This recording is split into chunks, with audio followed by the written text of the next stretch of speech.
Hello, good morning વિદ્યાર્થી મિત્રો. ચાલો, ચેપ્ટર નંબર 10 ગુરુત્વાકર્ષણની અંદર આપણે ટેક્સ્ટ બુક પાના નંબર 134 પર, બરાબર, લાસ્ટ લેક્ચરની અંદર આપણે ઉદાહરણ 10.1 અને પ્રશ્ન, આપણે જે બે પ્રશ્નો હતા એ બે પ્રશ્નનો અભ્યાસ કર્યો વિદ્યાર્થી મિત્રો. ત્યારબાદ ગુરુત્વાકર્ષણના સાર્વત્રિક નિયમનું મહત્વ પણ લાસ્ટ લેક્ચરની અંદર આપણે સમજ્યા અને એવું પણ કીધેલું હતું જે પેલા પ્રશ્ન છે પાના નંબર 134 પર, પેલા જે બે પ્રશ્ન છે એક માર્ક્સ માટે અગત્યના. ત્યારબાદ ગુરુત્વાકર્ષણના સાર્વત્રિક નિયમનું મહત્વ છે એ 2 માર્ક્સની અંદર વારંવાર પરીક્ષામાં પૂછાય છે, એવી ચર્ચા પણ આપણે કરેલી હતી. હવે આપણે આજે ત્યાંથી પાના નંબર 134 પર મુક્ત પતન 10.2 આપણે આજે વિદ્યાર્થી મિત્રો 10.2 મુક્ત પતન ત્યાંથી આપણે આગળ જવાના. 10.2 મુક્ત પતન, બરાબર છે, એ થિયરીમાં આપણે આગળ જવાના વિદ્યાર્થી મિત્રો. તો સ્ટાર્ટ કરીએ. રેડી છો? ચાલો, ફર્સ્ટ તો એક પ્રવૃત્તિ આપેલી છે, બરાબર. મુક્ત પતનનો અર્થ જાણવા માટે ચાલો આપણે એક પ્રવૃત્તિ કરીએ. સ્વાભાવિક છે, મુક્ત પતનની આપણે થિયરીનો અભ્યાસ કરીએ તો સ્વાભાવિક છે પ્રશ્ન થાય કે મુક્ત પતન એટલે શું, મુક્ત પતન કોને કહેવાય. તો એનો અર્થ જાણીએ એ પહેલા આપણે એક પ્રવૃત્તિ અહીંયા આપેલી છે, પ્રવૃત્તિ દ્વારા એને સમજવાનો પ્રયત્ન કરીએ. એક પથ્થર લો વિદ્યાર્થી મિત્રો. શું લેવાનું છે? પથ્થર. તેને ઉપર તરફ ફેંકો. ક્યાં ફેંકવાની છે? ઉપર તરફ ફેંકો. અને તે એક નિશ્ચિત ઊંચાઈ સુધી પહોંચે છે, પછી તે નીચે પડવા લાગે છે. વિદ્યાર્થી મિત્રો, આ પ્રવૃત્તિમાં આપણે શું કહીએ છીએ? એક પથ્થર લઈએ છીએ, એને બળ આપીને આપણે ઉપર તરફ ફેંકીએ છીએ તો પથ્થર ઉપર જશે. એક નિશ્ચિત ઊંચાઈ પ્રાપ્ત કર્યા બાદ એ પથ્થર હવે ક્યાં આવશે? નીચે આવશે.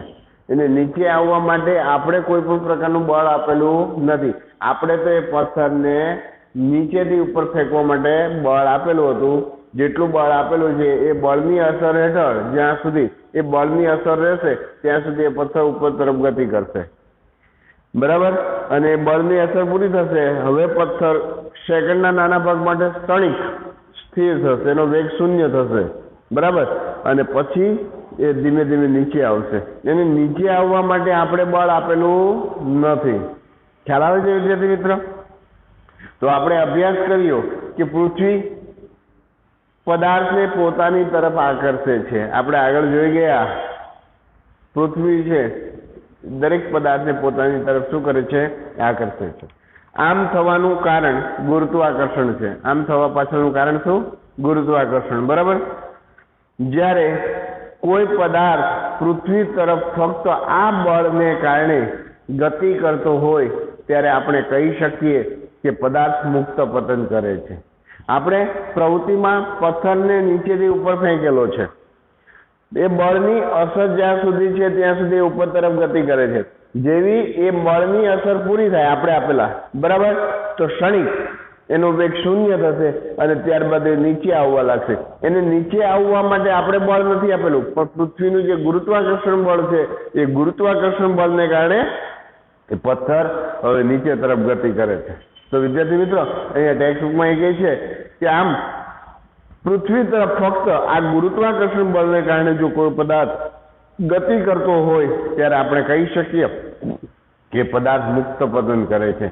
મુક્ત પતન કરે છે એટલે એને કોઈ પણ પ્રકારનું બળ આપણે આપતા નથી. એ માત્ર અને માત્ર ગુરુત્વાકર્ષણ બળની અસર હેઠળ એ પદાર્થ નીચે તરફ ગતિ કરતો હોય તે પદાર્થ મુક્ત પતન કરે છે તેમ કહી શકાય. પછી એ પથ્થર હોય કે કોઈ પણ પદાર્થ હોય, એ માત્ર ફક્ત ગુરુત્વાકર્ષણ બળની અસર હેઠળ એ જમીન તરફ ગતિ કરતો હોય, પૃથ્વીની સપાટી તરફ ગતિ કરતો હોય ત્યારે એ પદાર્થ મુક્ત પતન કરે છે તેમ કહેવાય. ખ્યાલ આવે છે? શું નીચે પડતા પદાર્થના વેગમાં કોઈ ફેરફાર થશે? હવે ઉપરથી નીચે આવતો જે પદાર્થ છે ને, દર સેકન્ડે વિદ્યાર્થી મિત્રો જોજો, દર સેકન્ડે એના વેગમાં વધારો થાય છે. દર સેકન્ડે એના વેગમાં શું થાય?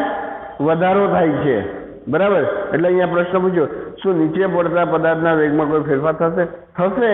દર સેકન્ડે એના વેગમાં શું થશે? વધારો થશે. એટલે કે વેગમાં વધારો થતો હોય તો એ ગતિ કેવી ગતિ કહેવાય? પ્રવેગિત ગતિ કહેવાય, બરાબર. એટલે કે પ્રવેગ ઉત્પન્ન થાય છે એમ કહીએ ને. વેગમાં કોઈ ફેરફાર થશે? પડતી વખતે પદાર્થની ગતિની દિશામાં કોઈ પરિવર્તન થતું નથી. એની દિશામાં કોઈ પરિવર્તન નહીં થાય, પણ એના વેગમાં ચોક્કસ પ્રકારે ફેરફાર થશે. એના વેગમાં વધારો થશે જ્યારે પદાર્થ ઉપરથી નીચે તરફ ગતિ કરતો હોય ત્યારે. પરંતુ પૃથ્વીના આકર્ષણને કારણે વેગના મૂલ્યમાં ફેરફાર થાય છે. વેગમાં થતો કોઈ પણ ફેરફાર પ્રવેગ ઉત્પન્ન કરે છે. વેગમાં થતો ફેરફાર એ શું ઉત્પન્ન કરે? પ્રવેગ ઉત્પન્ન કરે. જો વધારો થતો હોય તો પ્રવેગિક ગતિ અને ઘટાડો થતો હોય તો પ્રતિપ્રવેગિક ગતિ. આપણે શીખી ગયા વિદ્યાર્થી મિત્ર, બરાબર. જ્યારે ઉપરથી નીચે તરફ કોઈ પદાર્થ ગતિ કરે છે, બરાબર, ત્યારે એના વેગમાં વધારો થાય છે, એટલે કે પ્રવેગિત ગતિ કરે છે. પણ જ્યારે એ નીચેથી ઉપર તરફ ગતિ કરતો હોય ત્યારે 10 સેકન્ડ એના વેગમાં ઘટાડો થાય, ત્યારે એ પ્રતિપ્રવેગિત ગતિ કરતો હોય. કેમ ઘટાડો થાય? કારણ કે તમે આપેલું બળ એને ઉપર તરફ મોકલે છે, પણ ગુરુત્વાકર્ષણ બળ તો એ સમય પણ નીચે તરફ લાગે છે ને, એટલે એને અવરોધતું એક બળ થઈ ગયું, એટલે એના વેગમાં શું થાય છે? ઘટાડો થાય છે. એટલે નીચેથી ઉપર જતો પદાર્થ છે એ પ્રતિપ્રવેગિત ગતિ કરે છે, અને ઉપરથી નીચે આવતો પદાર્થ એ પ્રવેગિત ગતિ કરે છે. ખ્યાલ આવે છે વિદ્યાર્થી મિત્રો? સમજ પડે છે? વેગમાં થતો કોઈ પણ ફેરફાર પ્રવેગ ઉત્પન્ન કરે છે. જ્યારે કોઈ પદાર્થ પૃથ્વી તરફ પડતો હોય, એટલે કે પૃથ્વીની સપાટી તરફ પડતો હોય, ત્યારે પ્રવેગ ઉત્પન્ન થાય છે. આ પ્રવેગ પૃથ્વીના ગુરુત્વાકર્ષણ બળને લીધે હોય છે. આ પ્રવેગ કોને કારણે હોય? પૃથ્વીના ગુરુત્વાકર્ષણ બળને લીધે હોય છે. તેથી આ પ્રવેગને ગુરુત્વાકર્ષણને કારણે ઉદ્ભવતો પ્રવેગ, આ પ્રવેગને ગુરુત્વાકર્ષણને કારણે ઉદ્ભવતો પ્રવેગ અથવા ગુરુત્વીય પ્રવેગ કહે છે, બરાબર. આ જે પ્રવેગ ઉપરથી નીચે આવતો જે પદાર્થ છે, દર સેકન્ડે એના વેગમાં વધારો થાય છે, એટલે પ્રવેગિત ગતિ કરે છે. આ જે પ્રવેગ છે ગુરુત્વાકર્ષણ બળને કારણે થાય છે, એટલે એને ગુરુત્વીય પ્રવેગ. વિદ્યાર્થી મિત્રો શું કહે? ગુરુત્વીય પ્રવેગ, જેને સ્મોલ g વડે દર્શાવાય.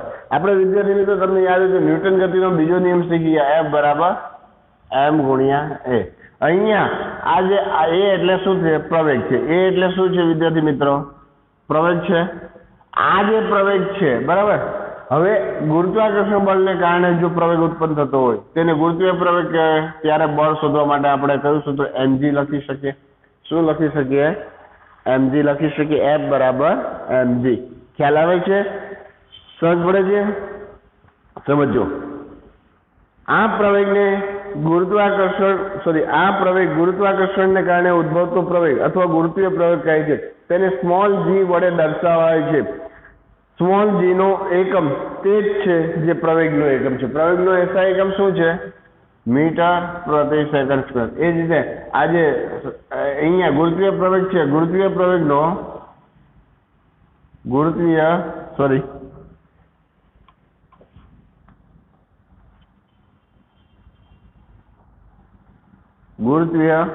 પ્રવેગનો SI એકમ જે પ્રવેગનો એકમ છે તે છે, એટલે કે મીટર પ્રતિ સેકન્ડ સ્ક્વેર છે.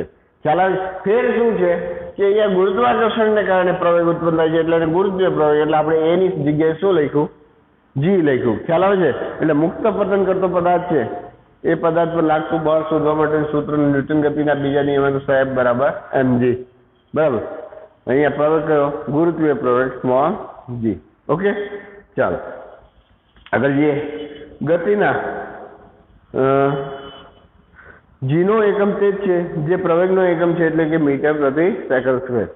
ગતિના બીજા નિયમ પરથી આપણે જાણીએ છીએ બળ એ દ્રવ્યમાન તથા પ્રવેગનો ગુણાકાર છે. ન્યૂટન ગતિનો બીજો નિયમ શીખી ગયા. જે બળ છે, અહીંયા શું કીધું વિદ્યાર્થી મિત્રો? બળ જે છે, આ બળ એ શું છે? દ્રવ્યમાન. m એટલે દ્રવ્યમાન, a એટલે શું? પ્રવેગ, બરાબર. તો આપણે બળને m, દ્રવ્યમાનને m, અને અહીંયા ગુરુત્વીય પ્રવેગ, આ પ્રવેગ જે છે ગુરુત્વીય પ્રવેગ, એટલે આપણે શું લખીશું? mg. અને એનો SI એકમ શીખી ગયા, ગુરુત્વીય પ્રવેગનો SI એકમ મીટર પ્રતિ સેકન્ડ સ્ક્વેર. બરાબર છે વિદ્યાર્થી મિત્રો? હવે સમજો, ગતિના બીજા નિયમ પરથી આપણે જાણીએ છીએ કે બળ એ દ્રવ્યમાન તથા પ્રવેગનો ગુણાકાર છે. ધારો કે પ્રવૃત્તિ 10.2 એટલે આગળ તમે પ્રવૃત્તિ 10.2 આપણે જે પથ્થરને નીચેથી ઉપર ફેંકવાવાળી જોઈએ ને, બરાબર, 10.2 માં પથ્થરનું દ્રવ્યમાન કેટલું છે? m છે. આપણે જાણીએ છીએ કે મુક્ત પતન કરતા પદાર્થમાં ગુરુત્વીય બળને કારણે પ્રવેગ ઉત્પન્ન થાય છે અને તેને g વડે દર્શાવે. એટલે આપણે અહીંયા શું લઈશું? g. પથ્થરનું દળ છે દ્રવ્યમાન એને સ્મોલ m, બરાબર, અને જે ગુરુત્વીય પ્રવેગ ઉત્પન્ન થાય છે એને આપણે સ્મોલ g વડે દર્શાવીએ. બરાબર, તેથી ગુરુત્વીય બળનું મૂલ્ય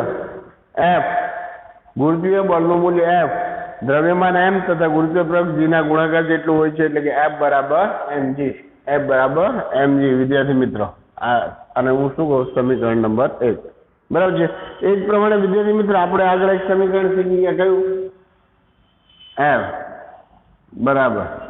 બરાબર capital G capital M small m છેદમાં શું? d square. શું આપણે શીખી ગયા? d સ્ક્વેર સૂત્ર શીખી ગયા. અને હું ધારું કે સમીકરણ નંબર શું કહું? 2. હવે વિદ્યાર્થી મિત્રો સમીકરણ 1 અને 2 પરથી આપણે બંનેને સરખાવ્યા. F છે, F ની જગ્યાએ આ કિંમત મૂકીએ. બરાબર, સોરી, m ગુણ્યા g. બરાબર, તો આ બંને સરખાવે ને, g m સ્મોલ m છેદમાં d સ્ક્વેર. બરાબર છે. આ F છે, F બરાબર શું છે? mg. મેં mg અહીંયા લખેલું છે. હવે આનું સાદું આપે સ્મોલ m ઉડી જશે તો વધ્યું શું વિદ્યાર્થી મિત્રો? Small g. બરાબર છે. સ્મોલ g બરાબર કેપિટલ G કેપિટલ M છેદમાં d સ્ક્વેર. ખ્યાલ આવે છે? ન દેખાતું તો આ સાઈડ લખું. આ સ્મોલ m ઉડી ગયા, વધ્યું શું? Capital G, sorry small g બરાબર કેપિટલ G કેપિટલ M છેદમાં d સ્ક્વેર. સોરી, એ પણ નથી દેખાતું. ઓકે, અહીંયા લખું છું મિત્રો. સમજો, કેપિટલ સ્મોલ m ઉડી ગયા માટે વધ્યું શું? સ્મોલ g બરાબર કેપિટલ G ગુણ્યા કેપિટલ M છેદમાં d સ્ક્વેર. બરાબર, હું આને સમીકરણ નંબર શું કહું? 3. ખ્યાલ આવે છે? તો જે આ સમીકરણ નંબર 3 છે, બરાબર, એ અહીં m ધારો કે પેલો પથ્થર આપણે પ્રવૃત્તિ જોઈ, બરાબર, પથ્થર, આ જે પથ્થર છે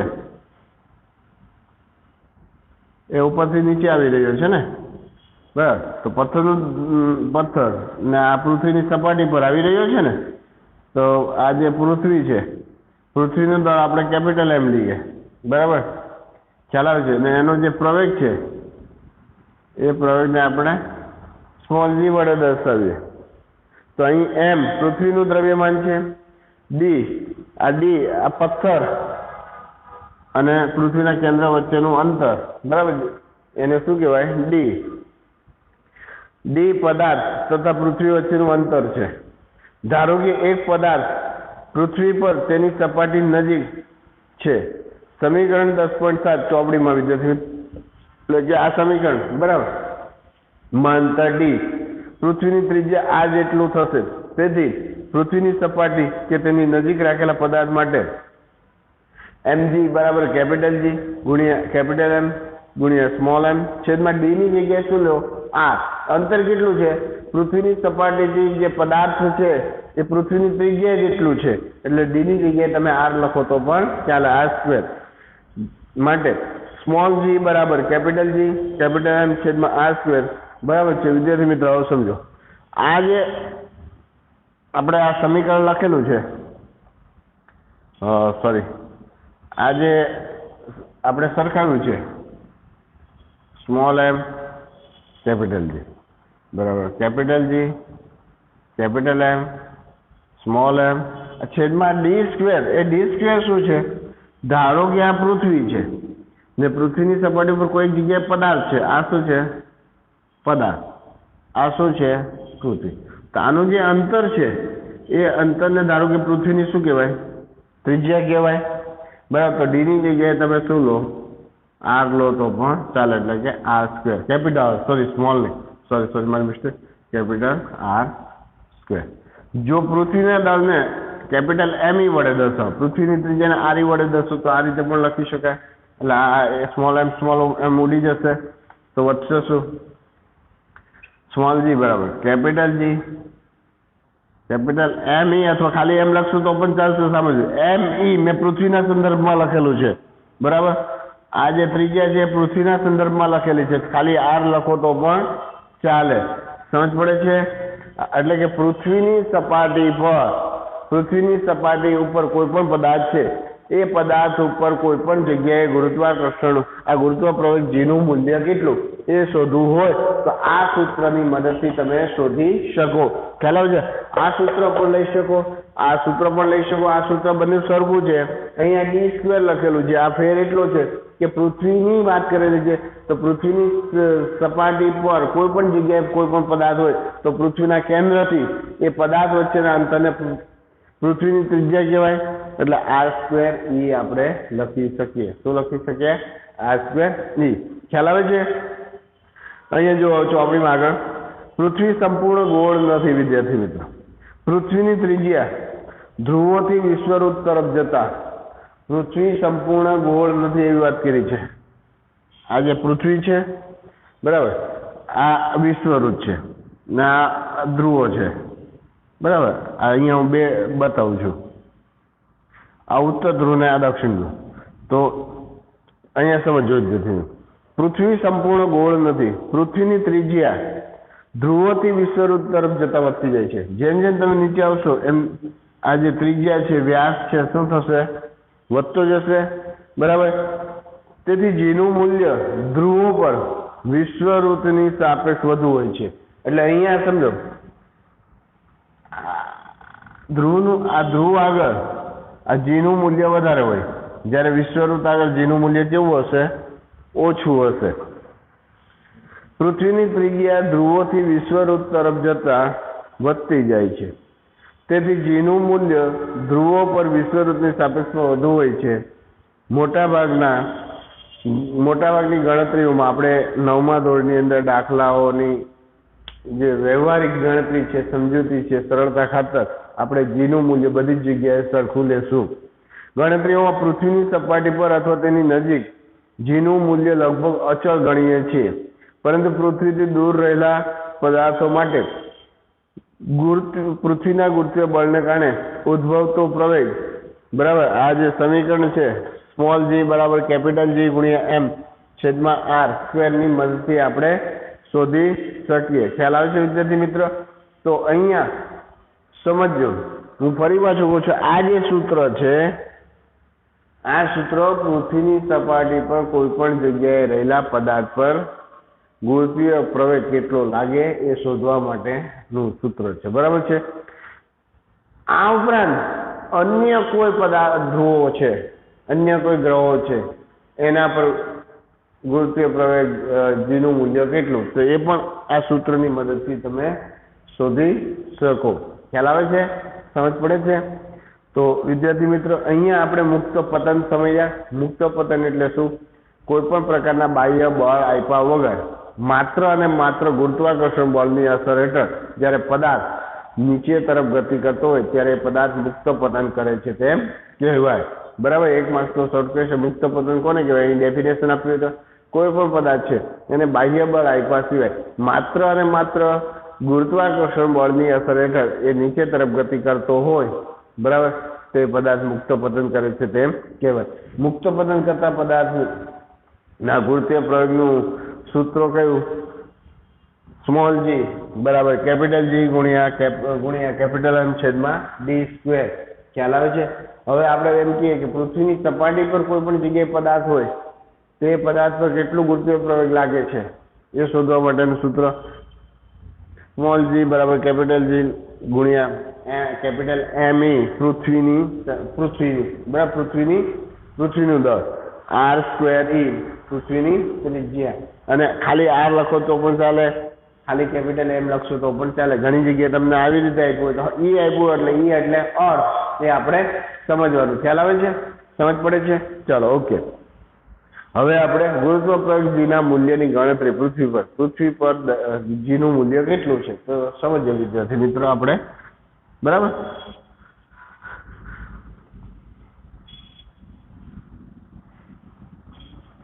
એકદમ ઇઝી છે થિયરી. તમે 2-4 વાર ધ્યાનથી રીડ કરો ને એટલે ઓટોમેટિક તમારા મગજમાં બેસી જશે. ખ્યાલ આવે છે? કોઈ એવી બહુ ખાસ પેલું નથી, પણ એક મુક્ત પતન કોને કહેવાય એ ખબર હોવી જોઈએ. કોઈ પણ પ્રકારનું આપણે બળ નથી આપવાનું. બરાબર. માત્ર ને માત્ર ગુરુત્વાકર્ષણ બળની અસર હેઠળ જ્યારે પદાર્થ નીચે તરફ ગતિ કરતો હોય તે મુક્ત પતન કરે છે. મુક્ત પતન કરતા પદાર્થને શોધવા માટેનું સૂત્ર. બરાબર. આપણે એના માટે 2 સૂત્ર તારવવા માટે 2 સૂત્રનો સહારો લીધો. પેલું કયું? ન્યૂટન ગતિના બીજા નિયમ અનુસાર F બરાબર mg. F બરાબર mg. અને બીજું આપણે F બરાબર કેપિટલ G ગુણ્યા કેપિટલ M ગુણ્યા સ્મોલ m છેદમાં d સ્ક્વેર. હવે બંનેને સરખાવો. સ્મોલ m ઉડી જશે એટલે સૂત્ર શું આવશે? સ્મોલ g બરાબર કેપિટલ G ગુણ્યા કેપિટલ M છેદમાં d સ્ક્વેર. બરાબર. ગુરુત્વીય પ્રવેગ જીના મૂલ્યની ગણતરી કરવા માટેનું સૂત્ર. હવે 10.2.1 આવે છે કે ભાઈ ગુરુત્વ પ્રવેગ જીના મૂલ્યની ગણતરી. ગુરુત્વ પ્રવેગ જીના મૂલ્યની ગણતરી.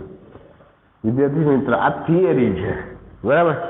મેં આ ટાઈપના દાખલા જે કેલ્ક્યુલેટરની મદદથી થાય એને મેં ના પાડેલી છે, પણ આ થિયરી છે. બરાબર. એટલે આ આપણે પરીક્ષાની અભ્યાસક્રમમાં રહેશે. ગુરુત્વ પ્રવેગ જીના મૂલ્યની ગણતરી. ગુરુત્વ પ્રવેગ જીના મૂલ્યની ગણતરી કરવા માટે આપણે સમીકરણ 10.9 એટલે કે આપણે જે સમીકરણ શીખી ગયા કયું?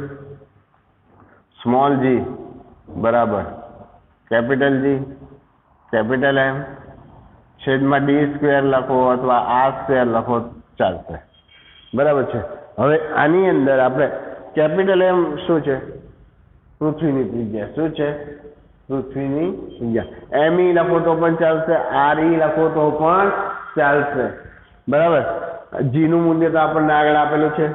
સાર્વત્રિક અચળાંક g નું મૂલ્ય 6.673 ગુણ્યા 10⁻11 r પૃથ્વીની ત્રિજ્યા. બરાબર. જો આપણને ખબર હોય તો પૃથ્વીની કોઈ પણ જગ્યાએ g નું મૂલ્ય કેટલું છે આપણે શોધી શકીએ. ખ્યાલ આવે છે વિદ્યાર્થી મિત્ર? તો સમજો અહીંયા આપણને ટેક્સ્ટબુકની અંદર સાર્વત્રિક અચળાંક g નું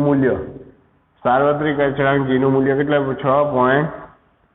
6.7 અથવા 73 લો તો પણ ચાલશે. -11 ન્યૂટન ઇન્ટુ મીટર સ્ક્વેર ના છેદમાં કિલોગ્રામની 2 બરાબર છે. ત્યારબાદ આપણને પૃથ્વીનું દળ આપી દીધેલું છે. પૃથ્વીનું દળ કેટલું? 6 ગુણ્યા 10⁻24 કિલોગ્રામ. ત્યારબાદ આપણને પૃથ્વીની ત્રિજ્યા આપી દીધેલી છે 6.4 ગુણ્યા 10⁶ મીટર. બરાબર. હવે આ કિંમત આપણે આ સૂત્રની અંદર મૂકીએ તો આપણે શોધી શકીશું. જો હું અહીંયા કરું છું સ્મોલ g બરાબર કેપિટલ G કેપિટલ M છેદમાં r સ્ક્વેર. ચાલો g સાર્વત્રિક અચળાંક 6.673 અથવા 6.67 લખો લો તો પણ ચાલશે ગુણ્યા 10⁻11. ચાલો એમ પૃથ્વીનું દળ કેટલું? 6 ગુણ્યા 10⁻24 ના છેદમાં પૃથ્વીની ત્રિજ્યા કેટલી? 6.4 × 10⁻6 નો વર્ગ. બરાબર. એટલે કે આનું સાદું રૂપ આપો 6.7 10⁻11 6 ગુણ્યા 10⁻24 છેદમાં 6.4 × 10⁻6 ઇન્ટુ 6.4 × 10⁻6. આનું સાદું રૂપ આપશો તો નિયર ઇક્વલ 9.8 પ્રવેગ છે. પ્રવેગનો SI એકમ મીટર પ્રતિ સેકન્ડ. તો જેનું મૂલ્ય આપણને કેટલું મળશે? 9.8 મીટર પ્રતિ સેકન્ડ સ્ક્વેર મળશે. એટલે આપણે દાખલાની ગણતરી માટે, દાખલાની સરળતા માટે બધી જ જગ્યાએ પૃથ્વીની સપાટી પર બધી જ જગ્યાએ આપણે જીનું મૂલ્ય કેટલું? 9.8 લેવાય. પરંતુ વિદ્યાર્થી મિત્રો આપણે શીખી ગયા તેમ ખરેખર બધી જગ્યાએ જીનું મૂલ્ય 9.8 હોતું નથી. બરાબર. ધારો કે આ 9.8 સોરી તમે અહીંયા ધ્રુવ આગળ ધારો કે 9.8 લો. જેમ જેમ વિષુવવૃત્ત આગળ આવશો તેમ તેમ ધારો કે આ ઘટતું મૂલ્ય ઘટતું પણ જાય. બરાબર. અહીંયા 9.8 9.7 9.6 એ રીતે હોઈ શકે, ઘટતું પણ જાય. બરાબર છે. એટલે પૃથ્વીની જગ્યાએ બધી જગ્યાએ જીનું મૂલ્ય એક સરખું હોતું નથી. ખ્યાલ આવે છે. પણ આપણે દાખલાની ગણતરી માટે સરળતા માટે આપણે બધી જગ્યાએ જીનું મૂલ્ય કેટલું લેવાના? 9.8 મીટર પ્રતિ સેકન્ડ. ક્યાં? પૃથ્વીની સપાટી પર. પૃથ્વી પર. તો ચંદ્ર પર જીનું મૂલ્ય અલગ હશે, અન્ય કોઈ ગ્રહ પર જીનું મૂલ્ય કેવું હશે? અલગ હશે. આ જે ગણતરી આપણે કરી છે એ ગુરુત્વાકર્ષણ જીના મૂલ્યની ગણતરી ક્યાં? પૃથ્વી પર. ક્યાં? પૃથ્વી પર. ખ્યાલ આવે છે? સમજો. તો જો ગુરુત્વાકર્ષણ જીના મૂલ્યની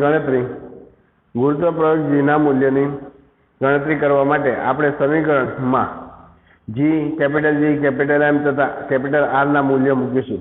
સાર્વત્રિક ગુરુત્વીય અચળાંક જી 6.7 × 10⁻11. પૃથ્વીનું દ્રવ્યમાન કેપિટલ એમ બરાબર 6 × 10⁻24. પૃથ્વીની ત્રિજ્યા આર 6.4 × 10⁻6. બરાબર. આ બધી કિંમત મૂકી તો આપણને 9.8 મીટર પ્રતિ સેકન્ડ મળી. હવે વિદ્યાર્થી મિત્રો ટેક્સ્ટ બુકમાં અંડરલાઈન કરો. 1 માર્ક્સના શોર્ટ ક્વેશ્ચનમાં હતું. આમ પૃથ્વીના ગુરુત્વ પ્રવેગ જીનું મૂલ્ય 9.8 મીટર પ્રતિ સેકન્ડ સ્ક્વેર. અંડરલાઈન કરજો. આમ પૃથ્વી પર ગુરુત્વીય પ્રવેગ જીનું મૂલ્ય કેટલું? 9.8 મીટર પ્રતિ સેકન્ડ સ્ક્વેર. ઓકે વિદ્યાર્થી મિત્રો. તો આજના લેક્ચરમાં આપણે અહીંયા અટકીશું. બરાબર છે. તો તમારે વિડીયો લેક્ચરનો અભ્યાસ કરી ટેક્સ્ટ બુકમાંથી આ થિયરી ધ્યાનપૂર્વક રીડ કરવાની છે અને મુક્ત પતન નોટબુકમાં લખવાનું શું? મુક્ત પતન એટલે શું? બરાબર. ગુરુત્વીય પ્રવેગ જીનું સૂત્ર તારવું એ રીતનું હેડિંગ આપવું અને સૂત્ર તમારે શું કરવાનું છે? તારવવાનું છે. એટલે પહેલા તો તમારે ડેફિનેશન લખવાની ગુરુત્વીય પ્રવેગ જીની કે ગુરુત્વીય પ્રવેગ જી બરાબર કોને કહેવાય. ત્યારબાદ એનું સૂત્ર તારવવા માટેનું જે છે આપણે જોયું ન્યૂટન એફ બરાબર mg અને એફ બરાબર કેપિટલ જી ગુણ્યા કેપિટલ એમ ગુણ્યા સ્મોલ એમ છેદમાં d સ્ક્વેર. બંનેને સરખાવવાના અને એના પછી આપણે જે સૂત્ર તારવીએ છીએ. બરાબર. આટલું તમારે તમારી નોટબુકની અંદર લખવાનું છે. લખાય તો બરાબર. મુક્ત પતન એટલે શું? બરાબર. અને એનું સૂત્ર તારવવું. ખ્યાલ આવે છે વિદ્યાર્થી મિત્રો? બીજું, આજે ગુરુત્વ પ્રવેગ જીના મૂલ્યમાં થતા ફેરફાર. બરાબર. આપણે જે પૃથ્વીની સપાટી પર બધી જગ્યાએ સરખું નથી. તો એ જે ફેરફાર છે એ કઈ કઈ બાબતો પર આધાર રાખે છે તે એકવાર જોઈ લઈએ. ગુરુત્વીય પ્રવેગ જીનું મૂલ્ય નીચેની બાબતો પર આધાર રાખે. પેલું, પૃથ્વી સંપૂર્ણ ગોળ નથી. બરાબર. વિષુવવૃત્ત પાસે સહેજ ઉપસેલી છે અને ધ્રુવ પ્રદેશ પાસે સહેજ દબાયેલી એટલે કે ચપટી છે. ખ્યાલ આવે છે? એટલે એના પર પણ આધાર રાખે છે. બીજું, પૃથ્વીનું ધરીભ્રમણ એટલે કે પરિભ્રમણને કારણે પણ પૃથ્વીની સપાટી પર જીનું મૂલ્ય વિષુવવૃત્ત પર સૌથી ઓછું અને ધ્રુવ પ્રદેશ પર જીનું મૂલ્ય કેવું? સૌથી વધારે.